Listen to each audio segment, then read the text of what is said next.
Hey guys, I'm Elizabeth McCravey, a website designer and business coach for entrepreneurs and your host for the Breakthrough Brand podcast, the show that's all about pulling back the curtain on how to actually build a successful business. I don't skim the surface around here. If you want a deep dive into the nitty-gritty details of what it takes to run a successful business and stand out in a crowd, you're in the right place.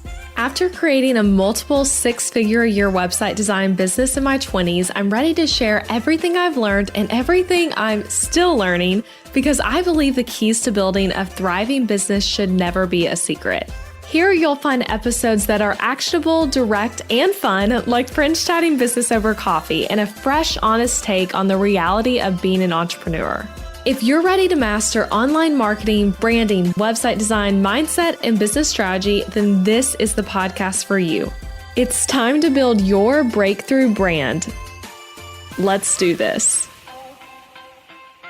Well, congrats, friend. If you're listening to this episode, then you might be a business owner in your first year or first few years of business, or maybe you're like, I'm thinking about starting a business but haven't done it yet. This is an exciting time. So exciting. I'm excited to prepare this episode for you. As I look back on my new business owner self, I look back on her with so much love and so much gratitude. And it can honestly even feel like the good old days looking back. There's so much excitement and learning and figuring things out and trying new things and adrenaline that comes with starting a business, even though I know so much of it is really hard as well, right? The ups and downs are very intense. The highs are highs, the lows are lows, and you're likely juggling other things too. Often when you're farther into your business, that's like the only career path you're doing. But early on, you might be doing multiple things. You're learning along the way. You're making mistakes. It's a really big life change. But I just want to say to start, go you. And I prepared this episode with you in mind. So I'm sharing mistakes that I see new entrepreneurs make. Some of these are mistakes I made. Some of them are ones I see other people making, like course students or template customers, or just like things I see like out in the wild, wild west of business. And I'm going to share additionally, not just what the mistake is, but specifically how to avoid it. So let's dive in. Hey, I've got a quick tip for you. If you're a designer and you are looking to book your first paying design client, I have a free guide for you. Go to elizabethmccravey.com/ASAP to download the free guide. This is going to show you 8 key strategies for finding clients as a designer, great places to look for clients, creative ways to find and get clients that you might be missing, and then very practical tips for implementing the strategies in the guide. So if you aren't booking clients as quickly as you'd like, whether it's your first client or your 50th client, these tips are going to give you the boost you need to find clients. So that's elizabethmccravey.com/ASAP. Link is in the show notes. Now back to the episode. So before I get into the first mistake, I want to share a little statistic I kind of looked up. So according to the U.S. Bureau of Labor Statistics, nearly 1 in 5 U.S. businesses fail within the first year. So 1 in 5. And to kind of break down that math, about 18.4% of private sector businesses in the U.S. fail within the first year. So again, 18% first year. After 5 years, almost 50% have failed, while after 10 years, 65.5% of businesses have failed. And I share that for 2 reasons. Well, actually, let me say first, the reason I'm not sharing that. I don't want to shame closing a business because I actually think it can take a lot of courage to decide like, hey, this isn't working. I need to try something else. And that can actually be a really good thing. I think sometimes the messaging in business is like way too much of like, hold on to your dream forever and ever and ever, when sometimes it can make sense to close things, whether that's closing a business or closing something within your business. Closing things can be good. So I'm not sharing that to shame closing businesses, but I am sharing it to say that business is hard. And usually what gets you in and gets you excited and gets you wanting to start your business is not the thing that's going to get you to keep going after year 1, after year 2, after year 3, and so on. Usually it's like passion that gets us started, or trying to leave a bad situation, possibly like leaving to have more freedom, those sorts of things. But that's not usually what's going to keep you going on and on and on. So these mistakes, though, I think can help you regardless of why you've started your business. These are just things to avoid.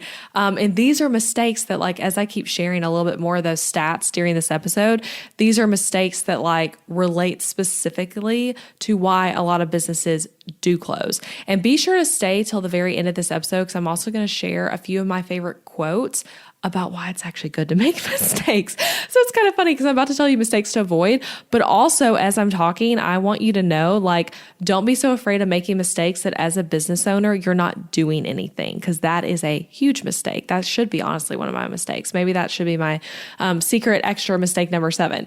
Anyway, though, let me get into the first one. So mistake number 1 to avoid that can crush your business in those first years: waiting way too long to start booking clients or customers, thinking you have to have 1,000 ducks in a row first, because you don't. So that's a mistake. So this is the thing I feel like I see. I'm starting with this mistake. I feel like this is the one I see the most often. So the idea that you have for your business basically stays an idea forever, indefinitely, until you deem it perfect. And then you're ready to start. So what I want to encourage you to do, again, no matter where you are in these early years of business, whether it's that like you're literally starting your business, if so, like listen to me through that lens of like taking the first steps to make your business start making money, or maybe you're like 1 year in and you're obsessing over this new offer that you want to launch, just launch it. So be okay with starting imperfectly and figuring out with your clients, not before you have clients. So basically starting scrappy. And here's like a really specific recommendation that is going to apply more to some businesses than others. So know that, like, I know that as I say this, I started my business doing really doing a lot of different things: social media management, design, all kinds of stuff. But I'm a website designer primarily. So I'm kind of talking about this through that lens. But when it comes to things like your client systems, right? No matter what you do, but if you're working with clients, you might be using something like Dubsado, Honeybook, ClickUp, things like that. You should focus first on like setting up those systems from the marketing and getting client side of your business. Then market, book a client, and then set up the systems for working with clients through that first client. So what that ends up meaning is that the first project you have, like once you get that first client, it might be more work, right? It might take you slower because you're figuring out like, okay, how do I want this system to look in Dubsado? What do I want this form to be like? I need to come up with this email that now I'm going to use on all future projects and things like that. So it might take more time that first project, but it's going to save you time in the long run. And what I think I see too many people doing is like you set up all the back end systems of your business absolutely perfect, and then you try to go find a client to go through those systems with it. And then you're probably making a lot of edits to the systems the first time anyway, once you have an actual client going through it with you. So I recommend like focusing on the like getting of clients first, and then set up the systems when you have the client. So in Booked Out Designer, that's my course for designers on how to build an in-demand design business. I actually give you my ClickUp setup for working with clients, using ClickUp to like put the client in there if you'd like to, or just for you to like track the branding process, track the webpage process. If you have a team member you're working with, like have them in there too, comment on things, check progress. It's really, really nice setup. So I have that, and then you would be able to have that 100% ready to go for your project. I also give you what to say on things like your Dubsado forms and your canned emails and like forms, all of that you're using inside Dubsado. I also give you, I didn't even have this in my notes, but I'm thinking about it now. You get a full brand and website design contract that's like completely ready to go, that you just customize for your business that you can use with clients. So you're getting all that stuff. But here's what I'm saying. If you were like, say you're thinking about Booked Out Designer, join, get all that stuff, and then focus on the marketing and set it all up all the way with your first client, not prior to getting your first client. If you're going to enjoy like doing a little setup here and there, just like for fun to kind of learn the program, that's different. But what I see a lot of is people obsessing over like getting everything perfectly set up and then finding a client. You're going to benefit a lot more from going ahead and letting your business start making money, finding those first clients, and then getting the system perfected, getting things how you want it with that first client. It feels really smooth and will allow you to, again, make money earlier on. So that's my first mistake. And that is waiting too long to start booking clients, thinking you have to have 1,000 ducks in a row first. Okay, mistake number 2 that new entrepreneurs make: going full-time immediately. And to clarify what I mean by this, I mean making this new business that you're starting, that's starting at $0 revenue, your only source of income. So that's what I mean when I say going full-time. Now, every person's situation is different. Some people actually can do this, right? So if your income, let's say, is supplemental, like cherry on top income, in your family, like your spouse is primarily the breadwinner, or maybe you're a college student and your parents help you out financially. So again, you're like cherry on top kind of income, or maybe you saved up a lot of money from your 9 to 5 and you have like money to live off of a couple months, pay all your bills and all of that while you start this new thing. Those are all situations that make this a little different. Those reasons and plenty of other ones that I'm not able to even think of right now are fine reasons to go full time and make this thing your number one source of income if you want to. Everyone's situation is so different. But for most people, going full time immediately will mean that you don't have any income coming in. And that puts a lot of financial strain on your business and in your life. And honestly, I think can lead to worse business decisions because you're so stressed about getting cash in. And because you need it so badly. So it can actually cause you in that case to quit your business sooner because you aren't able to meet the financial requirements that your life needs soon enough. So consider whether you quit your day job or not. So again, everyone's situation is different, but having other sources of income while you get started in your business. So this could be like that you say at your 9 to 5, but it could also be side hustling things like nannying, dog walking, waitressing and restaurant work, things that allow you a really flexible schedule, like being an Instacart or DoorDash rep, working for someone else in their business that allows you to be at home and also work on your business. There's so many options within this. And I actually have a whole episode, and you might even, as you're hearing me talk about this, if you've heard that episode, you might be like, this sounds familiar. I have a whole episode where I talk about this topic for like 30 minutes, and it is episode 196 of my podcast. So scroll back and listen to that one if you haven't. I've gotten so much positive feedback from you guys on that one, and I'm so grateful for that. The way it's been like a good clarifying thing for a lot of you that like, hey, it's okay to have a side hustle, and that actually can be a really good thing. So the whole topic of that episode is why it can actually be a good thing to have a side hustle when you start your business, or alternatively, why it can be a good thing to keep your business a side hustle when you first start out. So definitely listen to that episode if you haven't, if this tip right here resonates with you, this mistake. But yeah, I say going full-time immediately can be a huge mistake because it puts a lot of financial strain on your business. And to share just like a 3-second of my business experience with this. When I started my business, I actually did quit my 9 to 5. I wasn't trying to. I put in my notice for, I thought I had 30 days, ended up leaving that day without a job. And then I was doing all sorts of freelance stuff to like make ends meet while looking for another 9 to 5. That never happened. I ended up starting my business. That is the long and short of my story.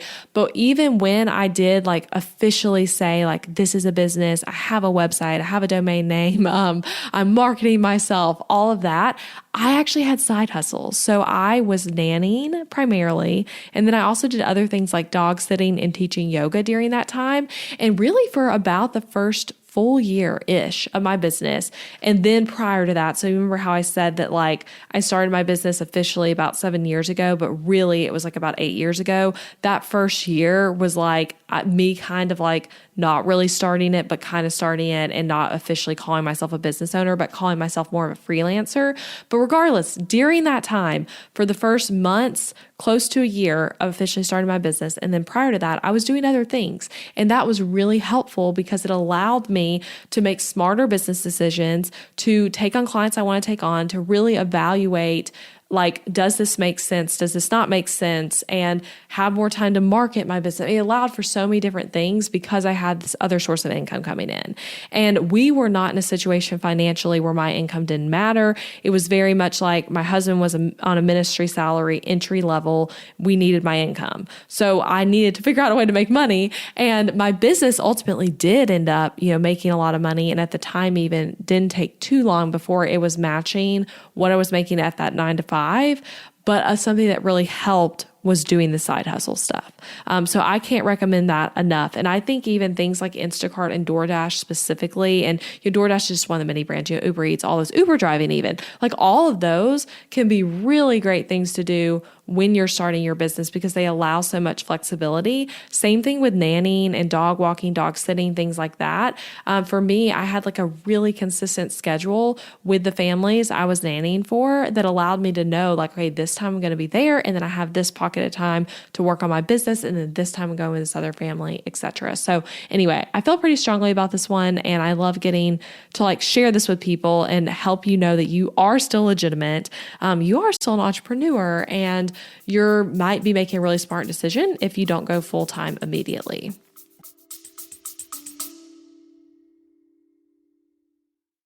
Interrupting this episode with a suggestion for the small business owners listening.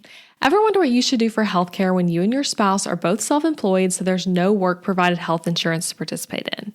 Well, when my husband Adam joined me in the entrepreneurial job space over 4 years ago, we joined Christian Healthcare Ministries instead of getting traditional health insurance. And it was the best decision for us, especially in these years of growing and raising a family while also running multiple businesses.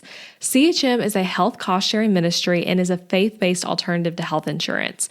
We did tons of research before choosing CHM, and if you know me and Adam, you know we are all about doing the math when making big or small financial decisions.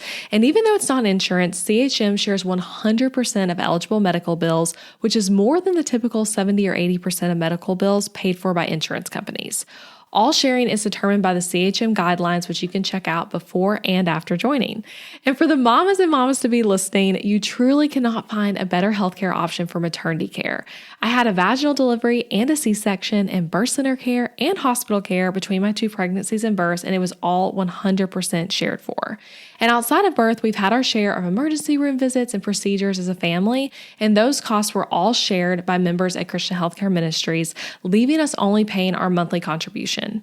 CHM is less expensive month to month than insurance, and because there's no network, you can choose your care with whichever providers best fit your family.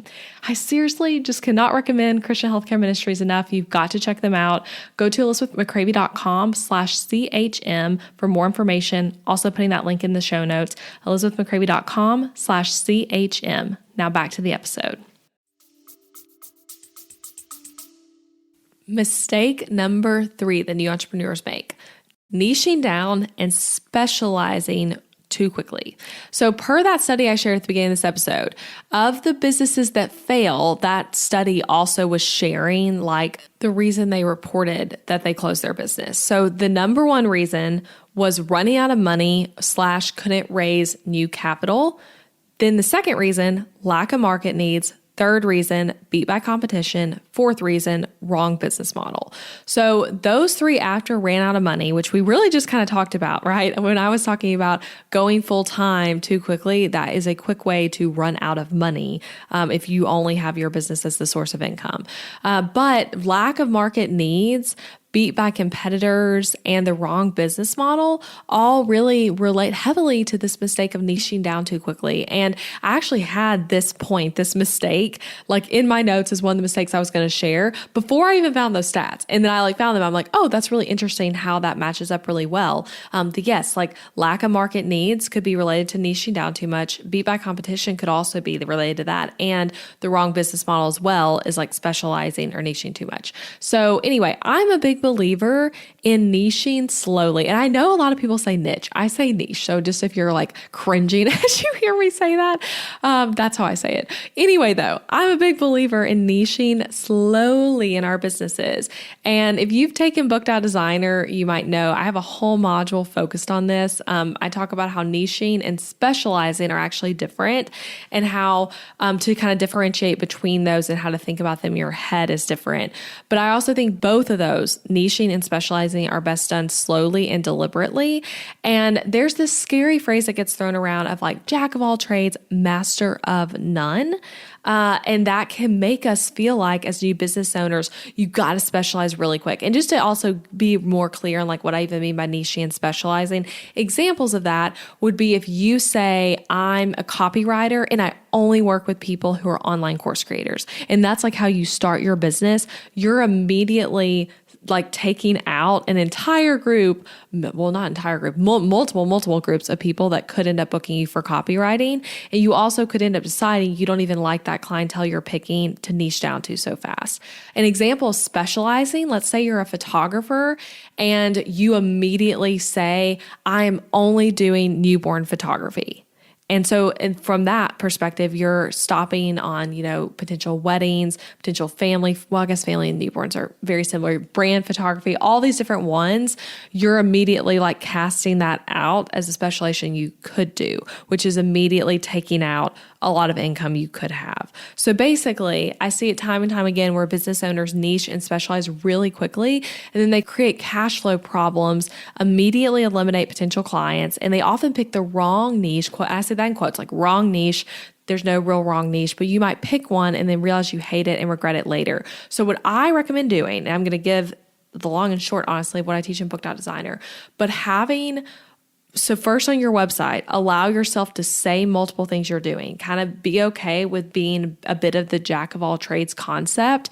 And then as you start going and realizing what you like, realizing what you don't like, what you're good at, what the market wants from you, all of those kinds of things, you start eliminating things from your website. And that might still mean that you still do the other things. So you might be marketing yourself as a wedding photographer, but you actually do a ton of like family sessions and a ton of brand sessions to keep things afloat. So that sort of thing. So you take it slow before going to that final destination of like, this is what I do and this is who I work with. And that's going to allow you a lot more flexibility as you grow your business and figuring it all out. For me, I started out doing the very much jack of all trades thing. You could hire me for social media management. I would do copywriting even. I did all sorts of designs, from branding to menu designs to websites to billboards. I mean, literally so many different things. And as I figured out what I liked, I took different things off my website, even though I was actually still doing a lot of those things. So I had social media management clients I was working with for like a year when I was not marketing that on my website, not taking anyone new on, and was like, just keeping those clients, kind of enjoyed working with them, but then was like kind of phasing that out still as an offer of mine. So it's okay to do things like that. So don't feel like you have to niche down and specialize from day one. Take it slow, figure out what you like, figure out what you're good at, and figure out what the market wants from you. All right, mistake number 4. This one's going to feel a little cheesy and I'm not going to talk about it too long, but a mistake, not learning, not getting support to help you grow your business. And this one feels so obvious, and it may not even apply to you guys listening, since you're clearly doing this well. Like, you're listening to this podcast, you're learning. So you're probably doing a great job at this, but I do want to mention it anyway, because I do think this is a mistake people can make. So I would say be like a dog at a fire hydrant. There's so much to learn it, soak it up. A tip within this, I would say, don't learn from every person ever that you see who's teaching business, or you'll just feel confused, because a lot of people do have different approaches. And so you might hear like different, like how I was just sharing, don't niche down immediately. You're going to hear some people say, do that from day one. Again, everyone has different perspectives on this stuff. So I would say pick people, pick key mentors that you really want to learn from. And you can have multiple of them, but soak them up, soak up their free content, consider their paid stuff, and you'll get places faster with help. So I hope personally that I can be this sort of help to you as a new entrepreneur. Like if you're a designer or you're another type of service business who wants my strategy and support on like building that business, Book.Designer is a great way to go. If you're needing a website, my templates are a great way to go. But I would also say, like, a lot of people, myself included, put out really great free content. Like, I have over 200 episodes at this point on this podcast that's absolutely free to listen to, where I'm giving my very best thoughts without any barriers to entry on it. And I know other business owners are doing the same thing. There's also books, podcasts, online courses that you can take, consume, learn from to help you in your business. So consider soaking those up. Don't go at it alone, and also make other business friends. So like make friends with people who are in the same season of business as you, slightly ahead of you, whatever, and ask them what's working for them. Whenever I go to business events, it's funny, I actually just got back like 2 weeks ago-ish from a mastermind retreat, from a mastermind I actually used to be in. I was a founding member of that mastermind. And then I went back as an alumni now with like current members. And there were a few of us who had been at another point, and it was in Seaside, Florida. It was so much fun, very much needed, like time away for me to like think about my business, network, all that kind of stuff. But when I go to those sorts of events, I had it in my phone, in my notes app. I came up with specific questions for different people at that mastermind retreat that I wanted to ask them about their business. Like, so looking at someone and saying like, hey, I see you run a lot of Facebook ads. I see also you do a lot of content marketing. Like, what's your number one like lead source that people who buy from you are saying? Or someone who I see who does really great at affiliate marketing. What are you doing there? Someone I see who's using text messaging as a way to market their business. How are you doing that? How's that working? So I come with all these questions, some that are for specific people at the event, and then some that are just more generalized questions I'd love to ask people. Like one I was excited to ask some people is like, what kind of trends are you seeing in your industry right now? So come with those sorts of questions. So is my point. When you go to things, when you're talking to someone who's a fellow business owner, always know that you can learn from their experiences. And people like to be asked about themselves too. So you might feel like, oh my gosh, am I annoying them by like asking them about these random things about their business? You're probably not. They probably enjoy talking about it, especially if y'all are in that kind of environment where you're talking business, you're at a business thing. But I say all that to say that random story that was not in my notes is that like, even at this point in my business, I'm still going into things being like, okay, how can I learn from all the people here?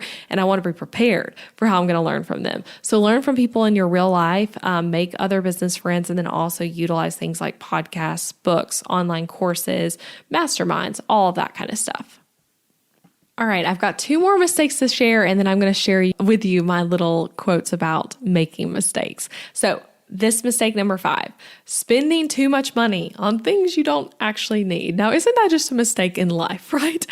That's like all about like what the whole financial industry is built on us spending money, too much money on things we don't actually need. But going back to those stats, right? You might remember I said that cash flow is the number one problem that crushes new businesses. And this tip might feel funny to say as someone who sells things to new business owners, because between my website templates and Book.Designer, I would love for you to shop with me and early on in your business. And I think my offers specifically are great investments. They are things that when you spend on, they ultimately can make you more money. But with that even being said, and with me being someone who sells things, I want to say have a lot of things I want to say. One thing, don't fall victim to the marketing that this really, really expensive, $15K mastermind is going to guarantee you make 6 figures, or this course is going to guarantee that you're going to get a gazillion clients, or this certification is going to make you have 5K months, those sorts of things. I think when programs, masterminds, whatever it is, are leading with like, give us X amount of money and you're going to make back X amount of money, we should be weary of those kind of promises being made. Other things, if people are guaranteeing any specific result, generally speaking, but like guaranteeing you're going to have this thing, it's probably not a great idea. And again, there's a difference between guaranteeing and sharing stories of people who have done whatever, but saying you will get this thing, if it's not something that they can directly control through it, I'd be wary of that. Another thing to be wary of, and I say all this, I'm seeing you as a new business owner. I'm like, these are things that we fall victim to when we're new business owners. If the person won't tell you the price of the investment up front, I would be cautious. You should not have to fill out an application for their course, their mastermind, their membership, whatever it is, and then get on a sales call and then learn the cost. You should be able to know the cost of this product before you get it sold to you on a sales call, or at least the general range of price if it's a service. But I'm talking about things where the person selling it has a set price. They're just not telling it to you. And they want you to answer questions like, are you all in or not on the like application form? It's like, no, you shouldn't know if you're all in or not until you know the price. So it's okay if you don't know. So I would be wary of people who are being like very hiding what the investment is in their marketing. And then another third thing to be wary of, if a coach or business mentor is suggesting you go into debt by saying like, put it on a credit card to buy their thing, run the other way. I'm actually not against credit cards. But I would say that's something like if people are telling you you should go into debt to buy their thing, that's not a good thing to be involved in. So just be smart with your spending and be scrappy. Use payment plans when it can make sense to spread things out. If the extra cost of the payment plan makes sense for you financially, most all payment plans are going to have an upcharge for doing the payment plan, both because of the risk of payment plans, because of failed payments and things like that, and also because it does cost more money to the business owner to process more payments when it comes to like credit card processing fees and the software they're using and all of that kind of thing. But if it does make sense financially to do a payment plan, do it, because that can make investing in your business make more sense. For example, in my business, I have Booked Out Designer, right? I've talked about that a few times, but on that, I have a 12-month payment plan option and also a 4 payment plan option. And I do the 12 pay, even though it's riskier for me because that's a really long time to be trying to collect payments from someone. And I have had problems where people falter on payments and we're having to like try to get them to pay, all of that. Not really fun as a business owner, but I like doing the 12-month payment plan without too much of a price hike because of it being a payment plan, because I know that helps people be able to like buy the course, take it sooner, and start making money from it while still paying it off versus having to have all the money up front. I do the same thing with my templates. I don't do 12-month plans on those, but I do have a 4-month payment plan option and a 2-month payment plan option. So just know, explore payment plan options if they can make sense for you in your business, and be wary of people who are guaranteeing certain things, won't tell you the price, all that kind of stuff. Another thing that relates to this of like not spending money too soon on things you don't need. You don't need the fanciest stuff there is when you first get started. Again, sometimes we can see people who have been in business a lot longer than us, and you're like, they use this really fancy email software. They use this fancy CRM. Look at their home office, whatever it is. So go slow. Know that you don't need the fanciest thing ever. Be scrappy. I think scrappiness is like one of the best skills you can have as an entrepreneur. So when I think back to my business 7, 8 years ago, all of that, my office at the time, and I think so fondly back on my sweet original office, but my office was a desk I bought at a thrift store, and I painted it white. I spent $50 on it, bought my own paint stuff and painted it white, and that was in our guest room in our small apartment, and that was my office. I was using a refurbished Apple laptop, random notebooks, and that was my office supplies, that laptop and notebooks. I used free trials of things as long as I could and was really deliberate about what I bought. And guess what? I'm still like that. That's how you have good profit margins in your business, is being really deliberate, using free trials when you can, all that kind of stuff. And then another thing I want to share when I think about myself starting out, I did use credit cards, but always paid them off. And I am someone, I know different people have different perspectives. There are a lot of people out there who are anti-credit cards. I'm someone who really loves credit cards, and I love credit card rewards. So I have always been a pro credit card person, but not to go into debt on that you can't pay, where you're having to deal with the really high interest rates of making payments back and that sort of thing. So don't use credit cards to go into debt, but do consider using credit cards to basically create more money for yourself. So here's an example I want to share in a credit card I want to recommend to you if you're like, I'm interested in credit cards, but there's so many out there. So the Spark by Capital One cashback card is my favorite, and I'm going to link to it in the show notes. It will be an affiliate link, so I get some kickback if you go through with that card. But it's serious, and you also get something too through going through my link. I can't remember what it is though, but just to explain how this card works. So you can earn $500 in cash back once you spend $5,000 in the first 3 months of opening the card. So that averages out to $1,666 a month, basically, which obviously you can spend more in one month than another. But basically the way it works is within the first 3 months, you have to spend $5,000.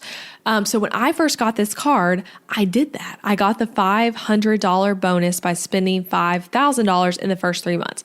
And I was actually, that was a very high amount of spending for me in my business at that point. So how did I get that bonus? So I timed signing up for that credit card with buying an online course I was really excited about that was actually similarly priced to my program Booked Out Designer. So right in that same price point. So that accounted for some of the $5,000.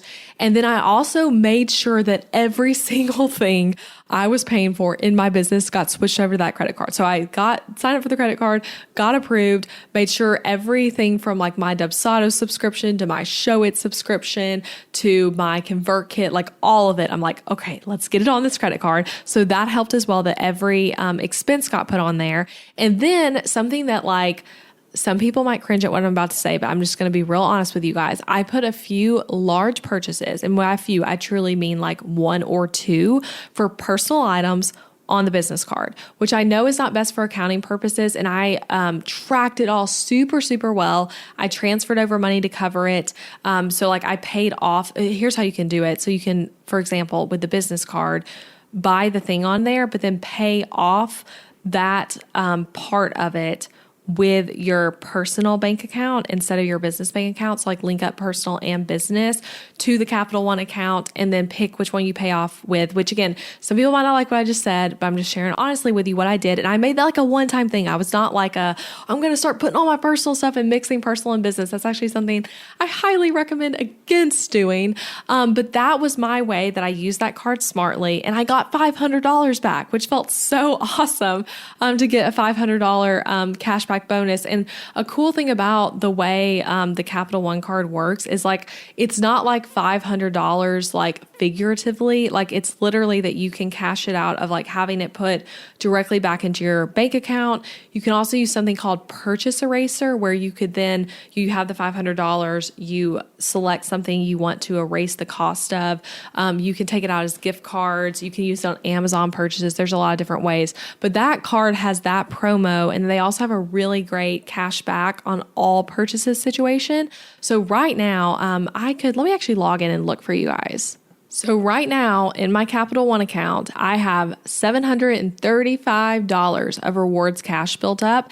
And that probably makes it sound like I spend more money than I actually do in my business. The truth is I don't cash out the cash that much. I kind of wait until I have like a big thing I want to cash it out on. But basically, I say all this side tangent stuff to say, use credit cards smartly if you want to use them. I think that can actually be a good business decision as long as you're paying them off, not going into debt with them. And you can utilize things like the Spark cashback card to actually like help yourself make money. So that link is elizabethmccravy.com/Capital One. And that's Capital One with ONE, no spaces or dashes or anything. And that will redirect you to the exact card and a little promo for you there. But yeah, back to the original tip here. Don't spend on what you don't need. Be deliberate, and don't think just because someone else says you need this fancy thing that you actually need it. So be deliberate, be scrappy with your money, and be really smart early on, and pay attention to cash flow, pay attention to profit and the revenue, and then what you're spending, and be very like eyes on that credit card statement, your bank statement, whatever it is, to make sure you're not subscribing to softwares and things like that you're not actually using. Okay, my sixth and final mistake to avoid: believing everything you do has to be for free because you're a new business owner. So this is something I see a lot, especially in designers, where you feel like afraid to start charging because you don't feel good enough yet. You feel like you're too new. You need to be free until you figure out X, Y, and Z, until you're at the level of so-and-so. So you're allowed to charge money. You don't have to operate your business like an unpaid intern just because you are new to your business. And the truth here is that this mistake is actually a balance, and there's nuances to it. Too much to really discuss in this one tip on this one podcast episode, but I've talked about this kind of stuff quite a few times on the Breakthrough Brand podcast. So I do think there's a time and place for free work, and definitely a time and place for reducing the amount you're charging when you're super new or when you're adding in a new type of service. Like let's say right now you're a WordPress designer, but you want to start offering Show It. You might discount from what you were charging on WordPress, your first Show It website you're designing for someone, things like that. But I also see business owners doing this for too long. So you're not super new anymore, but you're still like, I'm so afraid to charge. You're doing it for too long. You're doing it for too many projects. And it's typically when it becomes too long and for too many projects, and the issue of self-worth and nervousness around like the client thinking you're good enough and that they're satisfied enough with whatever it is you're selling. So you're nervous because charging all of a sudden puts so much pressure on you to get it right. And you feel like you can't handle that. Or maybe charging makes you realize that you're up for scrutiny because you're like, well, now if they're paying, what if they don't like it? What if they want a refund? What if they write me a bad review? What if they just express that like this wasn't up to par with what they were expecting? And that's going to hurt your feelings and make you sad and make you uncomfortable and make you want to throw in the towel. When I talk to designers specifically, what I recommend is that maybe like the first 1 or 2 max projects being free and being really upfront with that person that you want a testimonial and you want a free feedback from them and that this is your first time doing this with a client in this regard, and it will be a pillar of your portfolio. So kind of treating it almost like they're your beta student. If this were an online course, like they're getting it for free or they're getting it super, super discounted, but they have to hold up like their end of the bargain of like helping you with figuring out with really strong feedback of like what worked and what didn't and things like that. And then start charging from there. And I truly mean maybe 1 to 2 free projects. And depending on where you are in your business, it could be that you're like officially starting this business as like an official thing, but you actually have years experience doing this at your 9 to 5 or in some other regard. In that case, like skipping the free stuff might make more sense for you. So you have to figure out the nuances of it. But regardless, I see a lot of business owners believing they need to be free for too long or they need to be crazy, crazy, crazy discounted until they figure out X, Y, Z. And so I would just really encourage you, if that's how you're feeling, to ask yourself why it is you're doing this. Is it because you're nervous of like the pressure to get it all right? If you're worried your client won't like it, and try to face those struggles head on instead of operating from like I have to be free because of this struggle. So like I said, those are the 6 mistakes. Let me recap them real quick, and then I'm going to go into like my little spiel about making mistakes. So to recap those 6 though, and ask yourself, are these any mistakes you've been tempted to make? So waiting too long to start booking clients, thinking you have to have 1,000 ducks in a row is mistake number 1. Going full time immediately and throwing all your eggs into one basket when you don't have to. Number 3, niching down too quickly. Number 4, not learning and getting support from business owners who are farther ahead than you and business owners in your same season. Number 5, spending too much money on things you don't need. Going into credit card debt could be another kind of sub point in that. Remember to use credit cards well. And then the final one, believing that everything you do has to be for free because you're new. So now let me give you my spiel about mistakes. I also want to tell you to be okay making mistakes. Mistakes are seriously such a good thing and literally a necessary part of building and growing a business. And they're a good thing as long as you learn from them. So if we keep making the same mistake over and over and over again, it's really not even a mistake anymore. It's just a bad habit. But if we make mistakes and then we learn from that and grow from that, we get so much help from the fact that we made mistakes. So don't be so afraid of mistakes that you do nothing. And I want to read to you guys, I've shared some of these on the podcast before, but these are like 3 of my favorite quotes about mistakes. So first quote, an expert is a person who has made all the mistakes that can be made in a very narrow field. That's from Niels Bohr. So I love that. Expert is a person who has made all the mistakes they can make in a very narrow field. Do you get that? That becoming an expert on something involves making mistakes. The second quote's from Mark Cuban, and he said, it doesn't matter how many times you have failed, you only have to be right once. I love that when we think about business of like, it only takes like getting it right that one time, especially when we think about starting businesses and building them, you only have to be right once. And the final quote, if you don't make mistakes, you're not working on hard enough problems, and that's a big mistake. I love that one, like the wittiness of it. And that's from Frank Wilczek. I think I said that right. Wilczek. If you don't make mistakes, you're not working on hard enough problems, and that's a big mistake. So as you hear all 3 of those quotes, they are encouraging you in the concept that making mistakes is okay. Just be sure that you are taking action on the right things, working on hard problems, learning as you go, letting the mistakes become lessons, and you'll be good to go. So that is it, my friends. The crushing mistakes that a lot of entrepreneurs make early on and how to avoid them.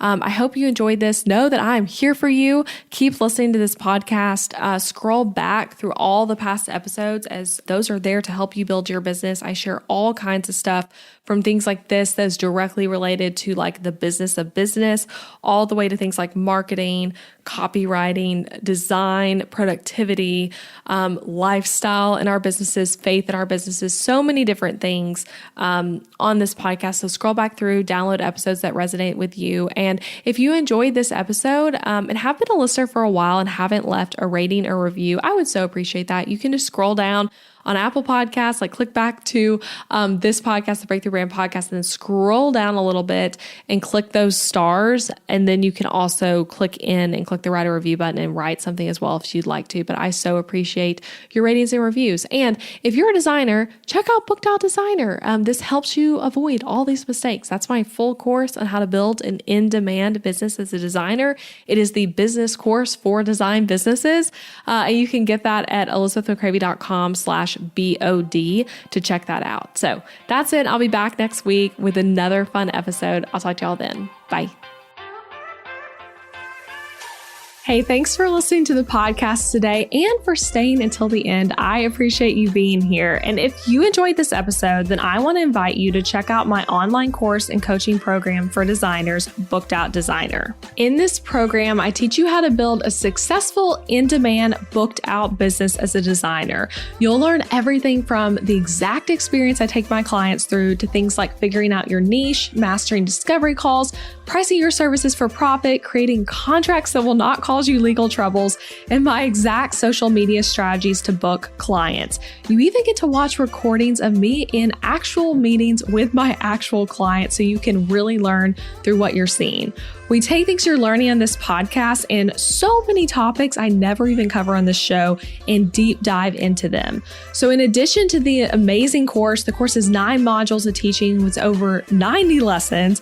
You get group coaching calls with me and access to an exclusive Facebook community of designers just like you. And fun fact, this isn't one of those kind of Facebook groups where the founder never comments on posts or you never see them in there. You'll find me there all the time, ready to help you out with any business question you have. So to get info on the course and to see when the doors will be opening again, head to elizabethmccravey.com/BOD, short for Booked.Designer.